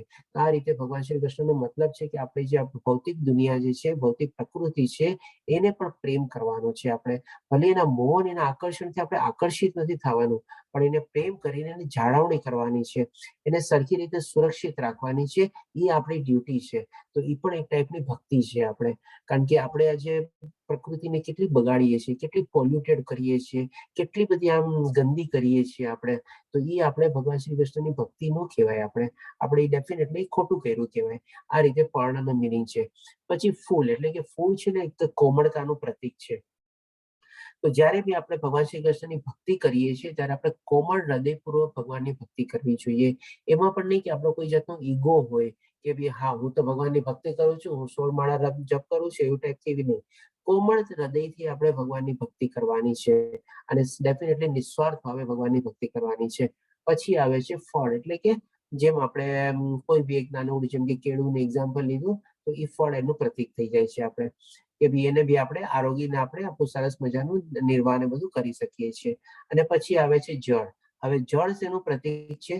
તો કે ભાઈ જળ એટલે શું? પાણીને નોર્મલી કોઈ રોકી ન શકે. એક પાણીનો ફ્લો છે ને કન્ટિન્યુઅસ ચાલતો હોય, એક જગ્યાએ બી હોય અને એને આપણે વહેતું હોય, એ ગમે ત્યાંથી પાણા પૂણા આ તે કાંઈ બી આવે એનો રસ્તો કાઢીને નીકળી જ જવાનો છે. તો હવે આ જ ચીજ આપણી ભક્તિ માટે એપ્લાય થાય છે કે આપણી જે ભગવાન પ્રત્યેની ભક્તિ જે છે એ કમ વોટ મે, કાંઈ બી એવા અવરોધો પાણા કે કાંઈ બી આવે, આપણે ભગવાનની ભક્તિ કરવાની છે એટલે કરવાની જ છે. આજે દિવસની એક આપણે અમુક માળાનો નિયમ લીધેલો હોય તો એ આપણે ગમે તે થાય એ આપણે માળા કરવાની જ છે. એ રીતે આપણે જળનું પ્રતીક કરી શકીએ કે આપણી ભક્તિ જે છે ભગવાન શ્રી કૃષ્ણ પ્રત્યે હંમેશા પાણીની જેમ એટલે જળની જેમ વહેવી જોઈએ. કોઈ જાતના વાંધા વચકાના આપણે એક્સક્યુઝ નથી ગોતવાના કે આજે આમ થયું ને એટલે આમ ન થયું, આજે આમ થયું એટલે માળા ન કરી શક્યો, આજે ઓલું થયું એટલે આમ ન થયું. એવી રીતે કોઈ જાતનું કંઈ ન ચાલે. આપણે ખાલી ભક્તિને વહેતી દેવાની છે બસ ભગવાન શ્રી કૃષ્ણ પ્રત્યે. આ 4 રીતે આપણે એનો આપણે મિનિંગ લઈ શકીએ. અને આ બધી ચીજને ભગવાન શ્રી કૃષ્ણ સ્વીકાર કરે છે. પછી 27મા શ્લોકમાં કહે છે ભગવાન શ્રી કૃષ્ણ, હે કુંતી પુત્ર, તું જે કંઈ કરે છે, જે કંઈ ખાય છે, જે કંઈ અર્પિત કરે છે અથવા દાન આપે છે, તે જે તપસ્યા કરે છે તે સર્વ મને સમર્પણ કર. એટલે કે આપણે અહીંયા નિષ્કામ કર્મયોગનો એક નિચોડ આવી ગયો કે ભાઈ આપણે જે કંઈ પણ કરીએ છીએ કૃષ્ણમય ભાવનાથી એને સમર્પિત કરવાનું છે અને અર્પિત કરવાનું છે આપણે. અને એ રીતે જ આપણે જાણતા અજાણતા બી કોઈ કર્મમાં આપણે એવો કોઈ દોષ થઈ ગયો અથવા પાપ થઈ ગયો જેમને અર્પિત કરેલા હોય, સમર્પિત કરેલા હોય, તો એ પણ આપણા બંધન કરતા કર્મ ગણાતા નથી. આપણા એ મોક્ષ કરતા કર્મમાં જ કાઉન્ટ થાય છે. હવે 29મા શ્લોકમાં ભગવાન કહે છે કે હું ન તો કોઈને દ્વેષ કરું છું કે ન તો કોઈનો પક્ષપાત કરું છું. હું સર્વ પ્રત્યે સંભાવ રાખું છું. પરંતુ જે મનુષ્ય ભક્તિ ભાવે મારી સેવા કરે છે તે મારો પ્રિય મિત્ર છે, મારામાં અવસ્થિત હોય છે અને હું પણ એનો મિત્ર છું. હવે જે ભગવાન શ્રી કૃષ્ણ સ્ટાર્ટિંગમાં અર્જુનને શું કીધું કે તું મારાથી દ્વેષ કરતો નથી એટલે હું તને આ જ્ઞાન આપું છું. એવી જ રીતે અહીંયા સમરાઇઝિંગ બી એ રીતે કરે છે કે હું પણ કોઈનાથી દ્વેષ કરતો નથી અને કોઈ પ્રત્યે બી પક્ષપાત રાખતો નથી. પણ ડેફિનેટલી જે ભગવાન શ્રી કૃષ્ણમાં સરસ મજાની ભક્તિ રૂપે સેવા કરે છે એમને પોતાના મિત્ર તરીકે ભગવાન શ્રી કૃષ્ણ પોતે સ્વીકારે છે. એટલે કે મિત્રતા જે છે એ બંને સાઈડથી છે, એક તરફથી મિત્રતા નથી. અને હું પણ એટલે કે બંને રીતે કહે છે કે તે મિત્ર મારો છે, મારામાં અવસ્થિત છે અને હું પણ તેનો મિત્ર છું. પછી હવે 30મા અને 34મા શ્લોકમાં ભગવાન શ્રી કૃષ્ણ આપણને બહુ સરસ રીતે સમજાવશે કે આ બધી ચીજ સમજાવ્યા પછી એક માની લો હજી બી કોઈ એવો નેગેટિવ માણસ છે, નાસ્તિક માણસ છે, તો અસુરી માણસ છે અને એ પણ જો ભક્તિ ભાવમાં પ્રવૃત્ત થાય તો એની દશા કેવી થાય એના માટે બી ભગવાન શ્રી કૃષ્ણ બહુ સરસ રીતે અહીંયા કહે છે.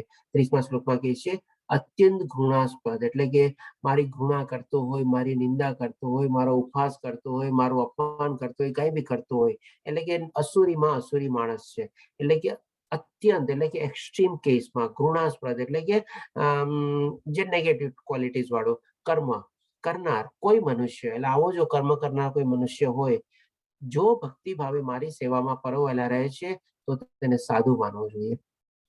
કેવું સરસ ભગવાન શ્રી કૃષ્ણ કહી દીધું કે આટલો એક્સ્ટ્રીમ પર્સન બી જો મારા ભાવમાં ભક્તિ ભાવમાં પરોવાઈ જાય તો એને પણ સાધુ માનવો જોઈએ. હવે શું કામ સાધુ માનવો જોઈએ ને એનું પણ રીઝન ભગવાન શ્રી કૃષ્ણ આવતા શ્લોકમાં આપણને આપશે. કારણ કે તે પોતાના નિશ્ચયમાં યોગ્ય રીતે સ્થિત થયેલો હોય છે. અને આને સરસ રીતે સમજાવવા પહેલા તો અહીંયા રીઝન તો આપી દીધું, પણ ઓર સરસ રીતે સમજાવશે આગલા શ્લોકમાં આપણને કે ભાઈ એ પોતાના નિશ્ચયમાં જે છે એકદમ દ્રઢ રીતે સ્થિત થયેલો છે. હવે આપણે જોઈએ આગળના શ્લોકમાં ભગવાન શ્રી કૃષ્ણ શું કહે છે કે તે તરત જ ધર્માત્મા બની જાય છે અને સ્થાયી શાંતિ પ્રાપ્ત કરે છે. હે કુંતી પુત્ર, નિર્ભય થઈને ઘોષણા કર કે મારા ભક્તોનો કદાપી વિનાશ થતો નથી. હવે પેલા આપણે અહીંયા સુધી જોઈ જઈએ આને કે ભાઈ તે જે તરત ધર્માત્મા બની જાય છે અને સ્થાયી શાંતિ પ્રાપ્ત કરે છે. હવે આ ચીજને સમજવા માટે આપણે એક એક્ઝામ્પલ લઈએ. માની લો એક સમુદ્રમાં એક બહુ મોટું સ્ટીમર જે છે, એક જહાજ છે, એ આપણે જઈ રહ્યું છે અને એનો એક સરસ મજાનો કેપ્ટન ને બધું છે, એ પણ બહુ નિપુણ કેપ્ટન છે. પણ હવે જે એની સામેની સાઈડના જે બધા મોજા છે અથવા જે પવન ચાલી રહ્યો છે અને આ સમુદ્રમાં જે શિપ આગળ વધી રહ્યું છે એનાથી વિપરીત દિશામાં છે બંને. એટલે કે શિપ આમ જઈ રહ્યું છે તો મોજા અને હવા બધી આમ આવી રહી છે. હવે માની લો આ જે ચાલતું હોય તો એને કેટલું બધું એફર્ટ આપવો પડે, કેટલી બધી મહેનત કરવી પડે કેપ્ટને પોતાના શિપને એ લઈ જવામાં. કારણ કે એને શું પેલા તો જે હવા ને બધાનું જે મોજા હોય એની સ્પીડથી જેની નોટિકલ માઇલમાં એની સ્પીડ મપાઈ છે પાણીની ને શિપની બધાની, એ સ્પીડ એના કરતા એને વધારવી પડે ત્યારે જઈને એને સરપાસ કરી શકે, ઓળંગી કરી શકે અને શિપ આગળ વધી શકે. એટલે કેટલી બધી એને સ્પીડ વધારીને કરવું પડે. એટલે કે કેટલો બધો દ્રઢ નિશ્ચય એનો હોવો જોઈએ કે ના ગમે તે થાય હું એને કન્ટિન્યુઅસ લાગેલો જ રહીશ અને એને ઓળંગીશ, એનો સામનો કરીશ અને હું આગળ વધીશ. હવે જયારે માની લો ઈ જ કેપ્ટન જ્યારે ઈ શિપનું ડાયરેક્શન ચેન્જ કરી દે અથવા તો માની લો પહેલા જે નેગેટિવ પ્રવૃત્તિમાં કોઈ માણસ હોય અથવા તો અસુરીમાં વૃત્તિમાં હોય અને આવા બધા નેગેટિવ કર્મ કરતો હોય, અત્યંત ગુણાસ્પદ જે ભગવાન શ્રી કૃષ્ણ વર્ણવે છે, હવે ઈ જ માણસ માની લો એ કેપ્ટન તરીકે એનું ડાયરેક્શન ચેન્જ કરી લીધું. હવે ઈ શિપ આમ જાતો તો એની બદલાવી આમ જવા માંડ્યો. હવે તો શું છે, જે વાયુ પવન આવે છે, હવા આવે છે અથવા જે સાગરના મોજા છે એ શિપને ઓર સપોર્ટ કરશે. એટલે માની લો એની કઈ બી x નોટિકલ માઇલ સ્પીડ હોય અને પ્લસ આ સ્પીડ એની સાથે એની એડ થઈ જશે અને એ એના ડેસ્ટિનેશન અથવા એના ઉપર તરત પહોંચી જશે અથવા જલ્દી પહોંચી જશે. એટલે કે ભગવાન શ્રી કૃષ્ણ અહીંયા કહે છે કે તે તરત જ ધર્માત્મા થઈ જાય છે. એટલે કે ઈ જસ્ટ એને પોતાની લાઈફનું રૂપાંતર કર્યું, પોતાની લાઈફને ચેન્જ કરી આખી, જે નેગેટિવ અથવા અસુરી ગુણોમાંથી કરતો હતો, કર્મ કરતો હતો, હવે આધ્યાત્મિક કર્મોમાં થઈ ગયો, ભગવાન શ્રી કૃષ્ણની ભક્તિમાં પરોવાઈ ગયો. જે પ્રમાણે ગયા શ્લોકમાં કીધું, તો એ તરત ને તરત જ શું કે ધર્માત્મા બની જશે, અથવા તો ભગવાન શ્રી કૃષ્ણ જેમ કે છે એને સાધુ માની લેવો જોઈએ. એટલે કે ઈ કેટેગરીમાં બી પહોંચી જાય. હવે અહીંયા જે આપણને એક્ઝામ્પલ આપ્યો એને આપણે શું છે અપ કરંટ અથવા ડાઉન કરંટ કે છે. માની લો શિપ ઊંધી દિશામાં ચાલતું હોય તો એને કહેવાય છે અપ કરંટ, અને જો એ આપણે પોતાની સાથેની દિશામાં ચાલતું હોય હવા, વાયુ અને મોજાની, તો એને કહેવાય ડાઉન કરંટ. તો આવી રીતે જો કોઈ ડાઉન કરંટમાં ચાલતું હોય, ભગવાનની ભક્તિમાં લાગેલો હોય, તો ડેફિનેટલી એ સાધુ બની શકે છે અને મોટો ધર્માત્મા બી તરત જ બની જાય છે. આ રીતે ભગવાન શ્રી કૃષ્ણ કહે છે. અને એ જો કરી લે તો શું કહે છે, સ્થાયી શાંતિ પ્રાપ્ત કરે છે, એટલે કે પરમાનન્ટ શાંતિ એને મળી જાય છે. અને હવે હજી એક ચીજ ભગવાન શ્રી કૃષ્ણ અહીંયા કહે છે, હે કુંતી પુત્ર, નિર્ભય થઈને ઘોષણા કરી દે કે મારા ભક્તોનો કદાપી વિનાશ થતો નથી. એટલે કે ભગવાન શ્રી કૃષ્ણ અર્જુનને કહે છે કે જ્યાં આખા ગામમાં જા, શહેરમાં જા, ઢંઢેરો પીટી છે. શું જાતનો ઢંઢેરો પીટી દે કે ભાઈ મારા ભક્તોનો કદાપી વિનાશ થતો નથી. એટલે કે જે ભગવાન શ્રી કૃષ્ણની ભક્તિમાં એકવાર દ્રઢ રીતે આગળ વધેલા હોય એના કોઈ દી વિનાશ થતો નથી. હોઈ શકે એક જન્મ, બે જન્મ, 3 જન્મ લાગે, પણ એ ડેફિનેટલી એની આગલા જન્મમાં ફરીથી પાછી એની પ્રગતિ ત્યાંથી શરૂ કરી શકે છે. જેમ આપણે આગલા 2-3 એક્ઝામ્પલ જોઈ લીધા, સ્ટોરી જોઈ લીધી આપણે ભરત મહારાજની ને બધાની, એવી રીતે. તો અહીંયા આપણે પ્રહલાદ મહારાજની સ્ટોરી છે, જે નાનપણથી ભગવાનની ભક્તિમાં લાગેલા હતા અને એવી રીતે ભગવાન શ્રી કૃષ્ણ કહે છે કે મારા ભક્તોનો કદી વિનાશ થતો નથી. હોઈ શકે ટાઈમ લાગે, પણ એ ડેફિનેટલી આગળ વધવાનો જ છે. એકવાર ભક્તિનું બીજ રોપી લીધું જીવનમાં, તો આપણે કન્ટિન્યુઅસ ગ્રો થવાનું જ છે. એનો વિનાશ કદી થતો નથી. ભલે આપણું શરીર વયું જાય, પણ આગલા જન્મમાં બી એ કન્ટિન્યુઅસ ત્યાંથી કરી શકે છે જર્ની. હવે 32મા શ્લોકમાં ભગવાન શ્રી કૃષ્ણ કહે છે, હે પાર્થ, જે મનુષ્ય મારું શરણ ગ્રહણ કરે છે તેઓ ભલે નિમ્ન યોનિમાં જન્મેલા સ્ત્રીઓ, વેશ્યા, વેપારી તથા શુદ્રો, શ્રમિકો હોય તો પણ તેઓ પરમગતિ પ્રાપ્ત કરે છે. એટલે કે ભગવાનના દરવાજા બધા માટે ખુલ્લા છે. એવું નથી કે જ્ઞાની માણસો માટે જ ખુલેલા છે, બધા માટે ખુલેલા છે. સ્ત્રીઓ, અહીંયા બધાના જ એક્ઝામ્પલ ભગવાન શ્રી કૃષ્ણ આપે છે. પછી આ છેલ્લો શ્લોક છે, 34મા શ્લોકમાં ભગવાન શ્રી કૃષ્ણ કહે છે, એકદમ ક્લિયર કટ બધું કહી દે છે આ શ્લોકમાં, તો તારા મનને મારા નિત્ય ચિંતનમાં પરોવી દે. કન્ટિન્યુઅસ ભગવાનનું ચિંતન કર, બીજું કાંઈ કરવાનું નથી. મારો ભક્ત થા, મારો ભક્તિ કર, મને નમસ્કાર કર, ઓલવેઝ મારું ગ્લોરિફિકેશન કર અથવા મને નમસ્કાર કર, એટલે કે મારી ગુણગાન ગા અને સાથે સાથે મને થેન્ક્સ કેવી રીતે કર અને મારી જ પૂજા કર. આ રીતે મારામાં સંપૂર્ણ રીતે તન્મય થઈને તું નક્કી મને પ્રાપ્ત કરી શકીશ. કેટલું સંપૂર્ણ રીતે ભગવાન શ્રી કૃષ્ણ કહે છે. હવે અહીંયા પણ છે ને, આપણે ભગવાન શ્રી કૃષ્ણ આપણે જોજો આ શ્લોકની સાથે ભગવાનનો દેહધારી રૂપ જ આપણે આપેલું છે કે આપણે આવા રૂપમાં છે ને ભગવાન શ્રી કૃષ્ણનું આપણે ચિંતન કરવાનું છે.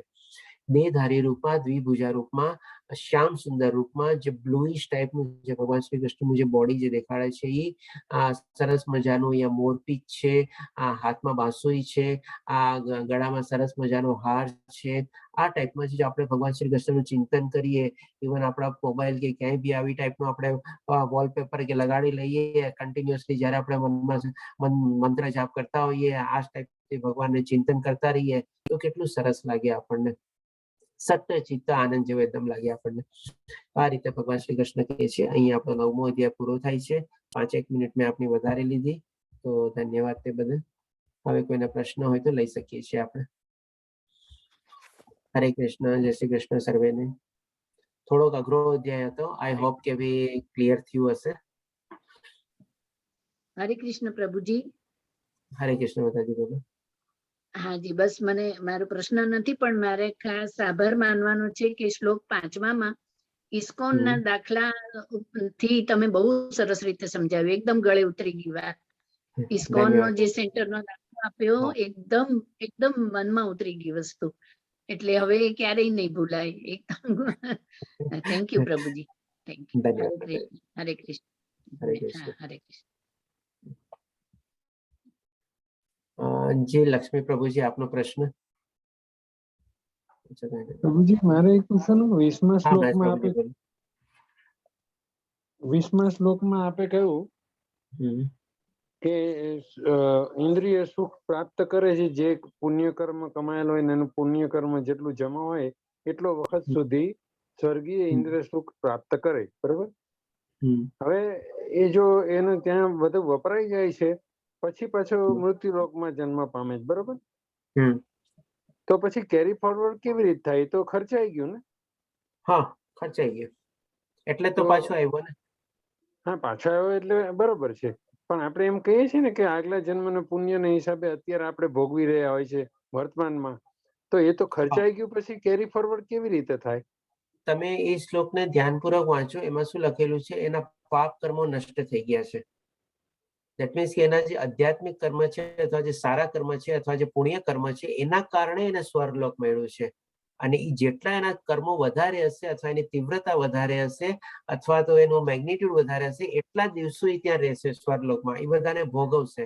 જેમ આપણે કહીએ ને 1 to 1, માની લો એક પાસે 1 લાખ રૂપિયા લઈને ગયો, હવે 1 લાખ રૂપિયા ખર્ચાઈ ગયા તો પછી શું થાય?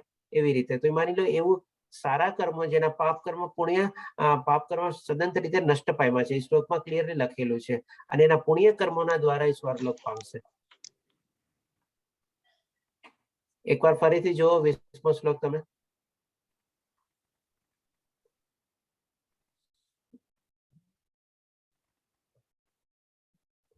હરે કૃષ્ણ પ્રભુજી, બીજા કોઈ પ્રશ્ન? હરે કૃષ્ણ પ્રભુજી, એમણે જે કહ્યું કે પુણ્ય કર્મના લીધે ત્યાં સ્વર્ગલોકમાં ગયા, પણ ત્યાં જઈને પણ જે કાર્ય કરે છે એમાં પણ પાપ કર્મના લીધે ધરતી લોકમાં ફરી જન્મ લે છે.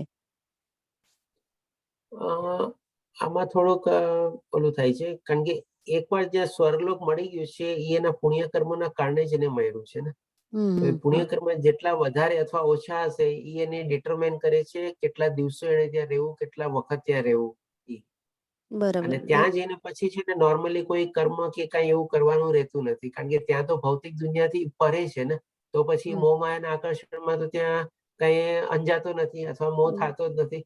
તો પછી ત્યાં જઈને કર્મ શું કરે? આપણે જે કર્મ કરીએ છીએ તો શું ત્રિગુણી માયાના હેઠળ આપણે કર્મ કરીએ છીએ ને, અને ઈ જે લોક છે, હા, અને ઈ જે લોક છે ત્રિગુણી માયાની ઉપર છે આપણે. બરાબર, એટલે સેમ એઝ ઇટ ઇઝ આપણે વૈકુંઠ લોકમાં પણ આપણે ખાલી ભક્તિમય સેવા જ કરવાની હોય છે, એમાં પણ ત્રિગુણી માયા નહીં આવે. ના, એમાં તો જરાય નથી. અને બીજું એ પણ કહું, વૈકુંઠ લોકમાં અને કૃષ્ણ લોકમાં તો છે ને આપણે કૃષ્ણ સાથે આનંદ જ કરવાનો છે. ત્યાં સત્યચિત્ત આનંદ છે, ત્યાં કોઈ જાતની કોઈ સ્કૂલ નથી કે કાંઈ નથી. બસ ખાલી ભગવાનની સેવા અને એ પણ છે ઓટોમેટિકલી બધી સેવા થાય છે, કારણ કે ભગવાન શ્રી કૃષ્ણ જ આપણી સાથે જ રહે છે અને આપણને પ્રવૃત્ત કરે છે. પ્રભુજી, તો પ્રારબ્ધ શું કહેવાય એનામાં? કર્મનું પ્રારબ્ધ કે છે શું આવે? પ્રારબ્ધ એટલે એકચ્યુઅલી આપણે નસીબ કહીએ છીએ આમ તો. હવે નસીબ ને કોઈ માને છે, કોઈ નથી માનતું, અથવા તો નસીબનું બીજું નામ જ આપણે કહી શકીએ કે કર્મ છે. કર્મની ગતિ જે આપણું નસીબ છે એવી રીતે, અને એને જ આપણે પ્રારબ્ધ કહીએ છીએ. કારણ કે જેમ ભગવાન શ્રી કૃષ્ણ 5મા અધ્યાયમાં કીધું છે ને કે કર્મનું જે કાળ છે ને એ બહુ ગૂઢ છે અને એને સમજવું બહુ ડિફિકલ્ટ છે. અને મેં જેમને આપણે એક્ઝામ્પલ બી લીધો હતો કે આપણા કેટલા જન્મ સુધી આપણા કર્મ છે ને આપણને ફળ બી મળતા રહીએ છીએ અને એનું આપણને ભોગવતા બી રહીએ છીએ આપણે. એવું નથી કે આ જન્મના કર્મ આપણને આવતા જન્મમાં ગયા તો ખતમ થઈ ગયા. કદાચ તો જન્માંતર સુધી આપણને કર્મના ફળ આપણને મળતા જ રહે છે, અને ખરાબ કર્મ હોય તો ખરાબ ફળ મળે છે, અને એનું નામ આપણે નસીબ લઈને બેઠા છીએ. પણ એકચ્યુઅલી નસીબ નામની આમ જોવા જાવ તો કોઈ ચીજ હોતી નથી, આપણા કર્મનું જે આપણને ફળ મળે છે. કર્મના ફળ પ્રમાણે જ આપણને ધરતી પર જે સંબંધો મળે છે એ એના પ્રમાણે જ મળે છે, જેના થકી આપણને દુઃખ અને સુખ મળે છે. એક્ઝેક્ટલી એકદમ બરોબર છે. હવે તમને હું આના સંદર્ભમાં તમે જેમ કીધું ને કે આપણે જે સંબંધો છે ને એના ઓલામાં તમને 2 શ્લોક આપું. 6થા અધ્યાયમાં જયારે અર્જુન પૂછે છે અર્જુનને કે ભાઈ જે ધ્યાન યોગ ધરતું હોય અને એ લોકોની વિચલિત થઈ ગયા હોય અથવા ત્યાંથી ભટકી ગયા તો એ કેવી ગતિ થાય, તો એમાં સંદર્ભમાં ભગવાન શ્રી કૃષ્ણ 2 શ્લોક 41 અને 42 શ્લોકમાં કહે છે કે એક તો ધનવાન અથવા તો એવા ગુણોઈ કુટુંબમાં એનો જન્મ થાય, તો ડેફિનેટલી એના કર્મને કારણે જ એવી ગતિ બંધાયેલી હોય છે કે આ કુટુંબમાં જન્મ થાય છે. તો આપણા કર્મ જ આપણા જવાબદાર છે આપણા જન્મ નેક્સ્ટ જન્મ માટે, કે જેની સાથે કેવા કુટુંબ સાથે આપણે જોડાવું, કેવા કુટુંબમાં આપણે જન્મ લેવો. અને 42 શ્લોકમાં પછી હજી ભગવાન શ્રી કૃષ્ણ કહે છે કે જે એવા ગુણમાં કુટુંબમાં જન્મ લે છે કે જે અતિશય જ્ઞાનવાન હોય છે અને આવો જન્મ મળવો બહુ દુર્લભ છે. તો ડેફિનેટલી આપણે આપણા કર્મ પ્રમાણે જ આપણો જન્મ આપણે ડિસાઈડ કરવાનો છે. ઓલરેડી આપણો કર્મથી ડિસાઈડ થઈ જ જાય છે કે આપણે આવતા જન્મમાં કયા કુળમાં જન્મ લેવાના છે. સૌથી પહેલા તો એ આપણે ડિસાઈડ કરવાનું છે કે મનુષ્ય જન્મ મળવાનો છે કે નહીં. કોને ખબર છે આપણા આ જન્મના કેવા કર્મ હશે ને આપણને કોઈ પ્રાણીનું શરીર મળ્યું, દેહ મળ્યું, જેમ ભરત રાજાને મળ્યું.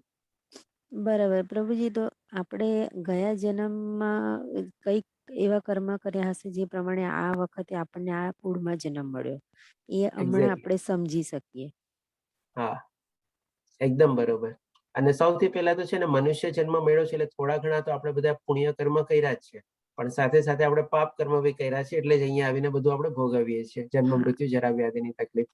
અને એટલે બંને છે, સિક્કાની બંને બાજુ હોય ને એવી. હા, એટલે ગયા જન્મમાં જે આપણે ભક્તિ કરી એ અડધી જે રહી ગઈ હશે એ પ્રમાણે આપણને આ જન્મમાં જે કુળમાં જન્મ મળ્યો અને આપણને ભક્તિ પણ એ રીતે નહીં મળી, અહીંથી આપણને ફરી જ્યાં બાકી છે ત્યાંથી શરૂઆત કરવાની છે. એકદમ બરોબર. જેમ અહીંયા ભગવાન શ્રી કૃષ્ણ કીધું ને, જ્યાં તું ઘોષિત કરી દે કે મારા ભક્તોનો કદી વિનાશ થતો નથી. તો ડેફિનેટલી ગયા જન્મમાં આપણે જ્યાં લેવલમાંથી જે જગ્યાએથી આપણે છોડી હોઈ શકે આ જન્મમાં એનાથી ઘણી વાર તો આપણને બોનસ મળે જ છે કે ભાઈ આપણે થોડુંક ઓર પ્રગતિ કરીએ અને આપણે ફરીથી શરૂ થાય છે. પૂરું કરવાનું છે ત્યાં કોઈ નહીં કરો પહેલા. મ્યુટ કરી દઉં છું બધાને. ઓકે, બીજા કોઈ પ્રશ્ન હોય તો અનમ્યુટ કરીને પૂછી શકો છો.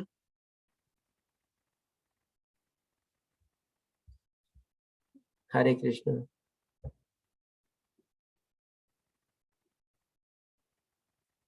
નથી પ્રભુજી, કોઈ પ્રશ્ન, કોઈ ક્વેશ્ચન નથી પ્રભુ. હરે કૃષ્ણ. તો ચાલો કાલે આપણે વિભૂતિ વર્ણન છે 10મો અધ્યાય, આપણે સરસ રીતે લેશું આપણે.